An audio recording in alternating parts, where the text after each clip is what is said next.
Hello friends, ഞാനിപ്പോൾ കാണിക്കുന്നത് ഗിന്നീസ് book of world റെക്കോർഡിലെ ലോകത്തിലെ ഏറ്റവും ചൈനീസ് ചാപ്പൽ അല്ലെങ്കിൽ ചർച്ച് എന്ന പേരിൽ വന്നിട്ടുള്ള ഒരു ചർച്ചാണ്. ഈ ചർച്ചിൻ്റെ പേര് ദ ലിവിങ് വാട്ടേഴ്സ് വേസൈഡ് ചാപ്പൽ എന്നാണ്. ഇത് സ്ഥിതി ചെയ്യുന്നത് പ്രസിദ്ധമായ നയഗ്ര ഫാൾസിൻ്റെ അടുത്ത് നല്ല മനോഹരമായൊരു ചെറിയൊരു ടൗൺ ഉണ്ട്, നയഗ്ര ഓൺ ദ ലേക്ക്. ആ സ്ഥലത്താണ് ഈ ചർച്ച് സ്ഥിതി ചെയ്യുന്നത്. ഇതിന് മുമ്പിൽ കൂടെ നയഗ്ര റിവർ ഒഴുകുന്നത് നിങ്ങൾക്ക് കാണാൻ കഴിയും.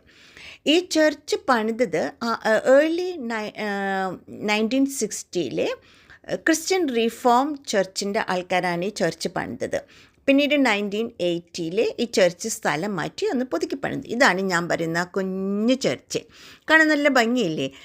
ഈ ചർച്ചിന് ഏകദേശം 72 സ്ക്വയർ ഫീറ്റോളം വലിപ്പമുണ്ട്. പിന്നെ അതിലൊരു 4-5 ബെഞ്ചുകളുണ്ട്, കുഞ്ഞു ബെഞ്ചുകളുണ്ട്.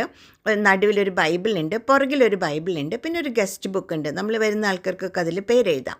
പിന്നെ ഇതിൽ സമ്മറിൽ ആൾക്കാർ കല്യാണം നടത്തും. പക്ഷെ ഇതിൽ ഏകദേശം 6 പേർക്ക് ഈ ചർച്ചിൻ്റെ ഉള്ളിൽ ഇരിക്കാൻ പറ്റുള്ളൂ. പിന്നെ ഇത് ചെറുതാണെങ്കിലും ലോകത്തിൻ്റെ നാനാഭാഗത്തു നിന്നും റിലീജിയസ് ആയിട്ടും ടൂറിസ്റ്റുകളായിട്ടും ധാരാളം ആൾക്കാർ വരുന്നുണ്ട്, ഫോട്ടോ എടുക്കാനായിട്ടും പ്രാർത്ഥിക്കാനായിട്ടും.